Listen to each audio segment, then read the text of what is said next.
Trời ơi, smoke. Trời ơi. Smoke sai vậy. Đừng dám ạ, đừng dám ạ, đừng dám ạ, đừng dám ạ. Ngay luôn, ngay luôn, Thì ngay luôn. đi ra đấu rồi không? Im đi. Cứ chạy gì, cứ chạy về sai để người ta cover cho.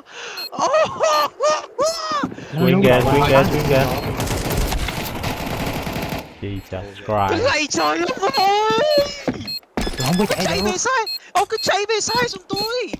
Tôi không có Ủa, nó bắn phải vô lưng gì tôi lắm à? đâu, chạy về đâu mà. Ôi thằng 91 thằng 57 đi mẹ.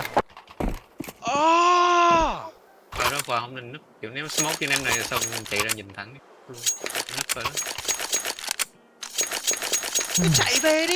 Cứ chạy về đi, có đồng đội đứng sau để người ta cover cho mà.